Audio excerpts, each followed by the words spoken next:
स्वागत माझ्या आत्मनिर्भर मित्रांनो जे महाराष्ट्र जय महाराष्ट्र। आज आपण एका अशा मुद्द्यावरती बोलणार आहोत ज्या मुद्द्याच्या दोन बाजू आहेत। एका बाजूला तुम्हाला कल्चर परंपरा दिसून येईल तर दुसऱ्या बाजूला पैशासाठी केलेला मनमानी कारभार दिसून येईल। थंबनेल बघून तुमच्या लक्षात आलंच असेल की आज आपण कोणत्या गोष्टीवरती बोलणार आहोत।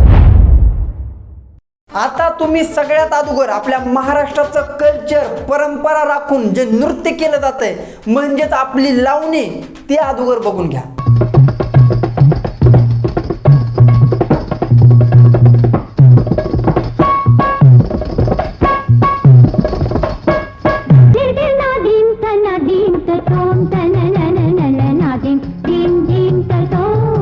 ही आहे आपल्या महाराष्ट्राची खरी लावणी, ज्या लावणीमध्ये काहीतरी मिनिंग आहे, काहीतरी ताल आहे, अभिनय आहे आणि सगळ्यात महत्त्वाचं म्हणजे रिस्पेक्ट आहे। आणि आता तुम्ही ती लावणी बघा जी लावणी सध्या गावोगावी गल्लीबोळामध्ये प्रचलित होत आहे।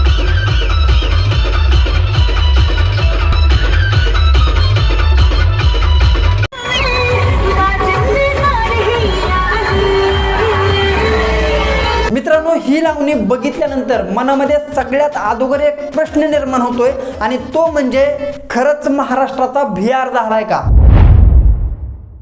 कारण बिहारमध्ये ज्या प्रकारचे ओपन डान्स बार केले जातात म्हणजे ओपन स्टेजवरती अश्लील चाळे केलेले डान्स केले जातात, काहीतरी अश्लील कृत्य केले जातात, तेच कृत्य तेच चाळे आता कुठेतरी महाराष्ट्रामध्ये सुद्धा लावणीच्या नावाखाली केले जात आहेत।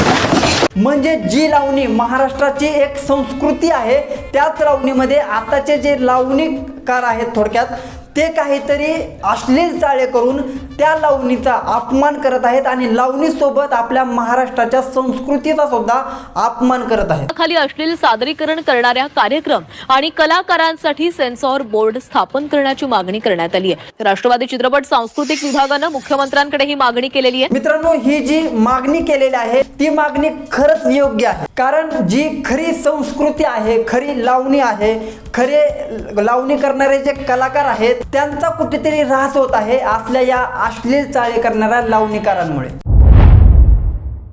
मित्रांनो हा जो विषय आहे या विषयावरती खरंच मनापासून बोलावं असं वाटतंय, कारण याच्यासारखा निंदनीय आणि गंभीर विषय असूच शकत नाही। एक नवीन ट्रेंड चालू झालाय महाराष्ट्रामध्ये, म्हणजे एखाद्याचा वाढदिवस आला आनाबाया नाचवायला, एखादा कार्यक्रम आला आनाबाया नाचवायला, गावची जत्रा आली आनाबाया नाचवायला, अहो एवढंच काय तर एखाद्या महापुरुषाची जयंती आली तरी आनाबाया नाचवायला। म्हणजे बाया नाचवणं हा सध्याला महाराष्ट्रामध्ये अभिमानास्पद विषय झालेला आहे। आता हे बघा मित्रांनो, इथपर्यंत ठीक आहे की एखाद्याच्या वाढदिवसाला कोणी बाया आणून नाचवतोय तो त्याचा प्रश्न राहिला, त्याचा वाढदिवस आहे, पण एखाद्या महापुरुषाच्या जयंतीला किंवा एखाद्या देवा धर्माच्या कार्यामध्ये तुम्ही बाया नाचवताय याच्यासारखी लाजिरवाणी गोष्ट असूच शकत नाही। आता काही शाहू असे म्हणतील की आम्ही जयंतीला बाया नाचवत नाही, आम्ही सांस्कृतिक कार्यक्रम ठेवतोय।